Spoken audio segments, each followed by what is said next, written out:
I want to talk about the layers of healing, the layers to healing. It goes back to our entire society, and it goes back to how we treat people and how we even treat kids um, in terms of our emotions. Sometimes we do it subconsciously. We don't even realize because we're so busy and we're so stressed in our society that we want things to be better.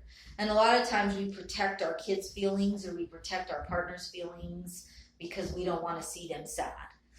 People do this to their kids all the time. Their kids come home, there's an incident at school or something painful for them, and they try to gloss it over or smooth it over in some way rather than letting them feel what they feel. Because we don't want to see our kids sad or we don't want to see people that we care about sad. However, that's part of the healing process. Like, we have to go through that. So, whatever it is that he's going through, he won't, sometimes the anger will increase. He won't fully get over it, so to speak, because that's a term in our culture, or a phrase, get over it. We don't really get over anything, for starters. However, it passes, so to speak. But it only passes when we find resolution. So when people stay in this cycle, right, a lot of people will repeat things. This situation bothered me. This situation bothered me. And then people will be like, shit, well then don't think about that or don't talk to those people. However, that's a gaslighting tactic, and all that does is re-traumatize people because they feel shame, right? And we're trying to reduce the amount of shame that our culture has. And so people will feel like, oh, I must be a problem. My feelings must be a problem. My situation must be a problem. But why am I feeling angry? Why am I feeling upset? Why am I feeling sad? It's because we need three things to heal. We need to be heard, understood, and validated. If we're not heard, understood, and validated, we'll stay in a cycle of trying to find resolution. So we'll tell our story to multiple people. We will tell it in different ways. We will keep repeating it because it's painful. So there's something going on with him that's painful that he needs to be heard, validated, and understood. But a lot of people jump into fix it mode. Let me fix it for you. Well, we're going to do this. Or, I have a good example, and I didn't realize this actually until more recently. So I have 4 kids, but I've been pregnant 5 times. I lost a baby at about 6 months of my pregnancy because I was very stressed. And I had made this ornament because my baby was supposed to be due on Christmas. And my husband took it down, and it made me really upset. And what he was really trying to do, because later he was like, well, I just didn't want you to be sad. That ornament makes you sad. But I was like, but I created that for me as part of my healing process. That's kind of an art therapy thing, or I have a tattoo that has all my kids with a little bud. That's part of my healing process. And he was preventing me from doing that by thinking that he's protecting my feelings. And that's what we do in our culture. We try to protect other people's feelings because it makes us uncomfortable. People do that with grief a lot. They tell people, well, don't go over there. Don't go to places that remind you of such and such. Don't think about that. And it's their discomfort with the whole thing. And that's why they give these kind of simple-minded answers to very complex problems, because grief isn't a process. So we're going through grief throughout our lives for various reasons. So it sounds to me like your son is in some sort of grief over something. Usually it's adjustments, changes. Yeah. Yalom is great. He has a book called The Gift of Therapy, and he talks about life being a series of grief. And until you can process that grief, you won't experience the other emotions such as joy, happiness. Yeah. Well, I told him, I was like, dude, talk to me. And I said, did you talk to your grandparents about this? No. I said, well, talk to me. And he's just like, I miss my little brother because we have a 3-month-old. I have a 3-month-old baby, and I miss him, and I'm not going to see him say his first words and all this stuff. And I was like, you're going to see that. It's a process. I can't just, go tell her, give me the baby and all this stuff. And I've had full custody of him since he was 4 years old. Mm-hmm. So the moms hasn't been there. So that's what's kind of messed up on my part, is like I bring these women in and they kind of replace his mom that hasn't been there because she has a drug problem. And that's why I apologized. I said, I haven't picked the best people to be there, and I apologize, and I should have thought more of you and what I was putting you into, not just myself, you. So, and then he talked to me on all this stuff, and I said, every day I'm trying to work towards making this, because we had a badass house, excuse my language. No, that's okay. I get You know what I mean? Yeah. A badass house, just me and him for like 3 years. Mm-hmm. I wasn't dating, it was just me and him, school, work, hanging out, fires, his little friends would come over, we do, it was just fun for 3 years.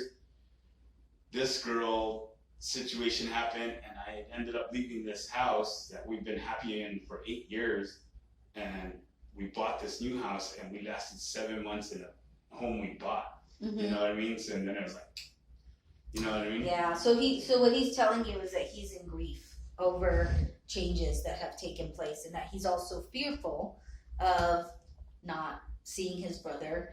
And your language is rooted in, okay, I'm going to try and fix this. And when we try to fix something, even though our intentions are good, and there's some codependency with it. And so we are basically saying, I'm going to make it better again, instead of really truly hearing what the person is saying and saying, okay, I think what I hear you saying is that you really miss your brother, and I don't know what that's going to look like. It's about being real. It's about being genuine. Well, that's what I said Mm-hmm. first.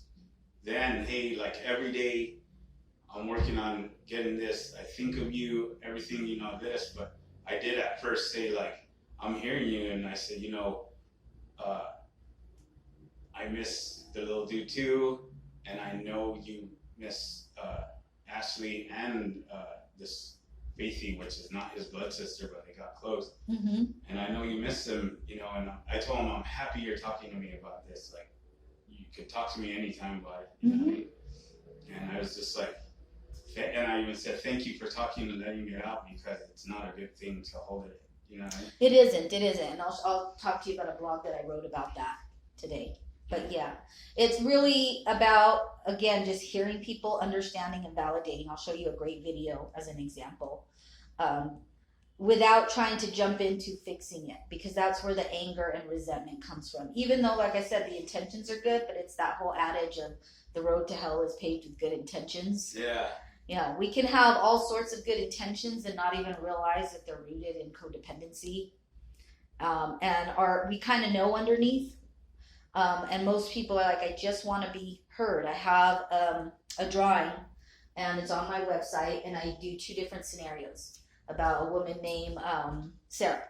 And she goes to college, and she decides to go out one Friday night, gets sexually assaulted. She's 19 years old, goes to the student health center. The counselor says, why were you out that late? That can be dangerous. What were you thinking? Yeah. And so it was very shame-based. And so as a result, her anxiety increased, her depression increased, and she dropped out of school and became suicidal. Then the second scenario is she goes to the student health center, gets a different counselor, and the counselor says, it's okay. You didn't do anything wrong. Let's see how we can make things safer. Come back a couple more times if you want to talk about it. I will listen to you and hear what you're saying in terms of your fears, your experience. As a result, Sarah grows from the situation, becomes more empowered, graduates with a 3.2.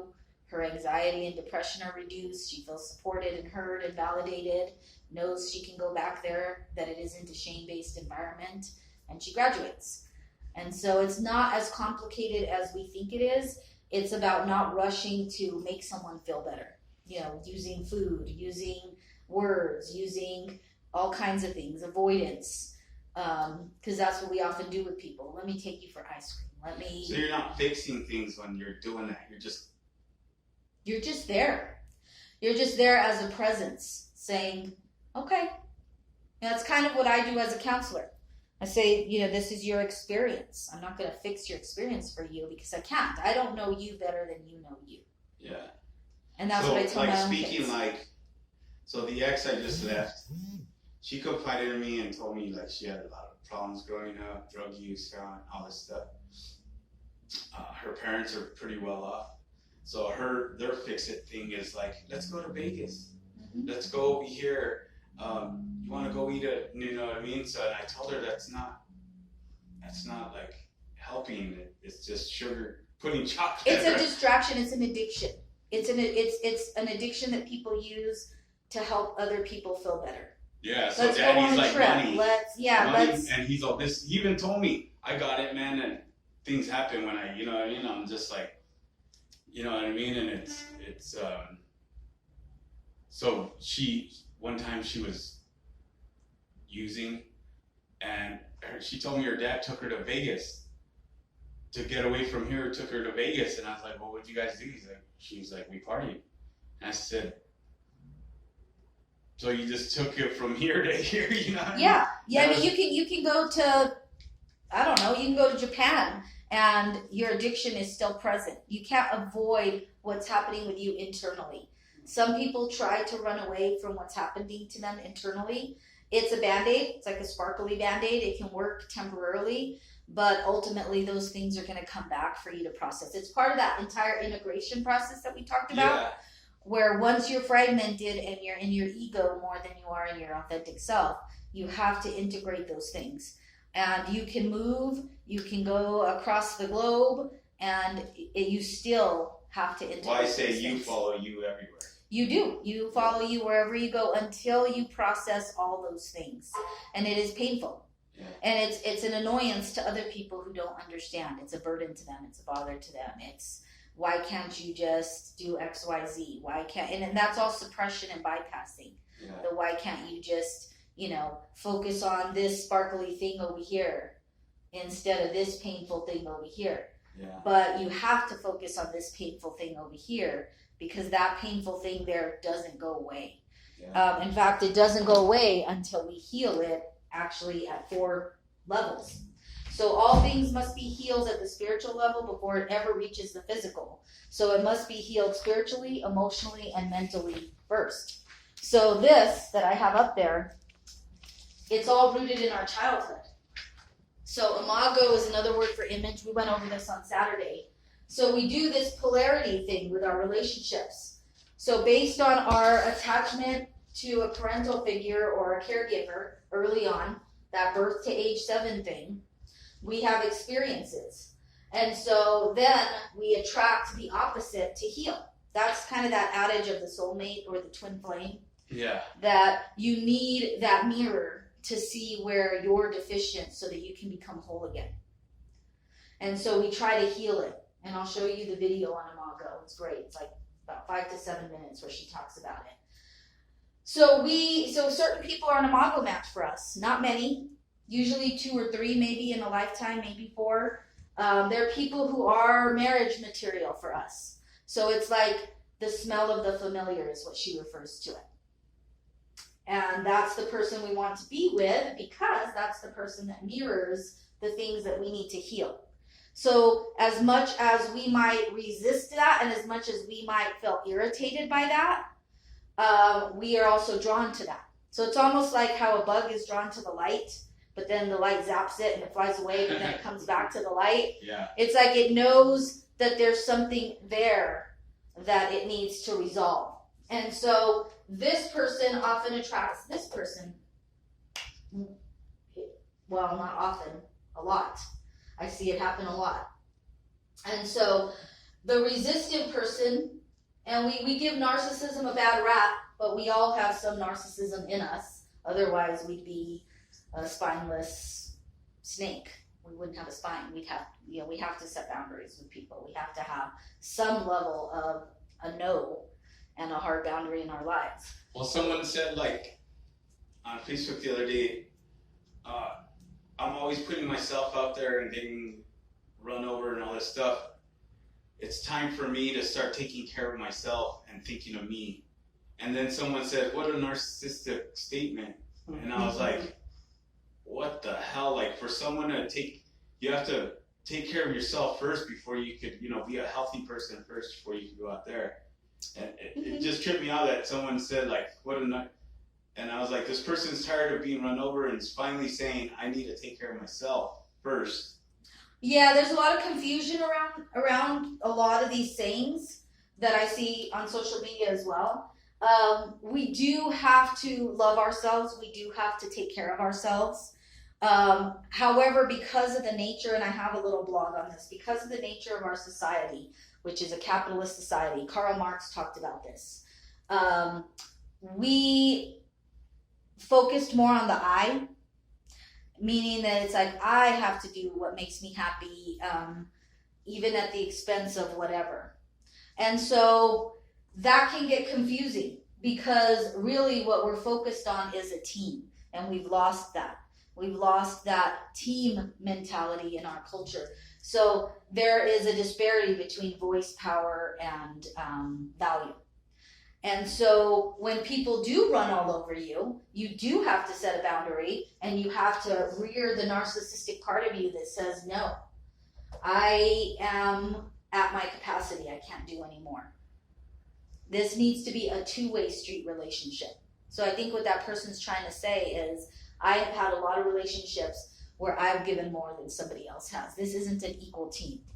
This is somebody taking advantage of me with their I, and now I'm going to try to equalize power with my I, and then we become a team, because then we're equal. And the team is what we have to get to. It's kind of like the movie Evan Almighty, where he says people got into the ark side by side. So they didn't run to the ark and say, I get the best seat by the window, you fend for yourself, this is all about me.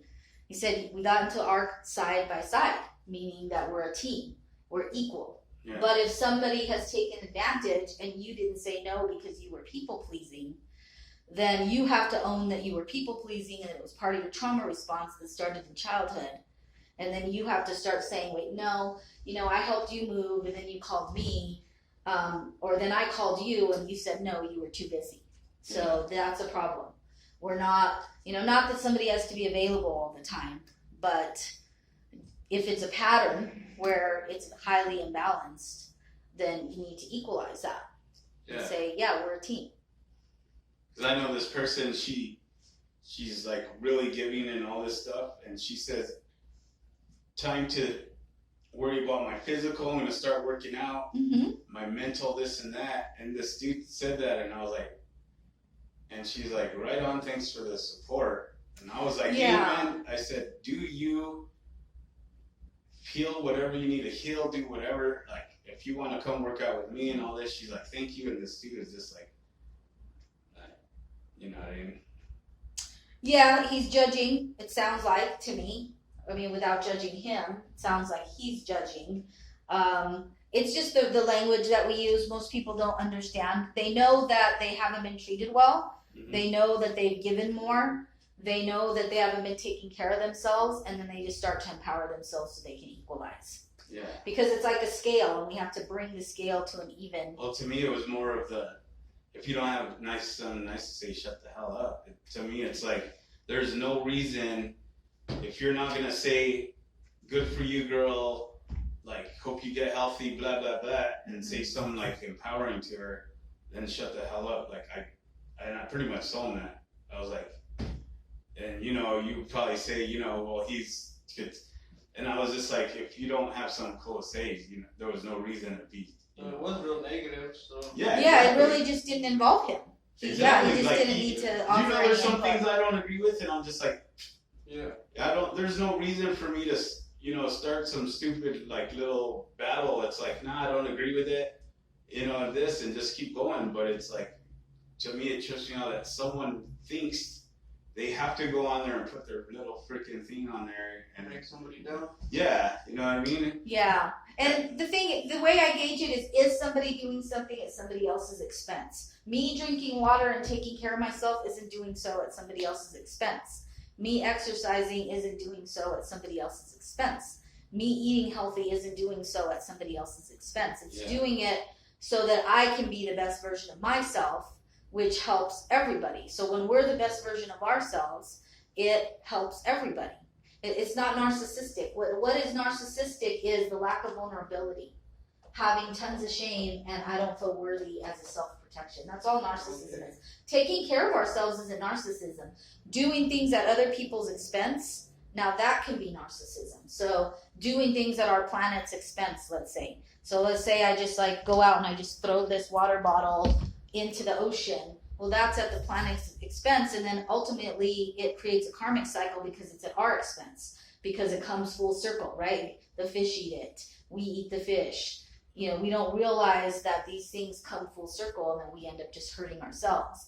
But if I'm mindful about how I use this plastic bottle, and I say, well, I'd rather get a large one, fill it up a couple of times, recycle it, use it for something else, then you're being mindful and you're not doing it at the planet's expense. And so it's a relationship with the planet, right? It's like the planet's like, okay, I give you water and we need a container to hold the water. Now you do something for me instead of just throwing it on me.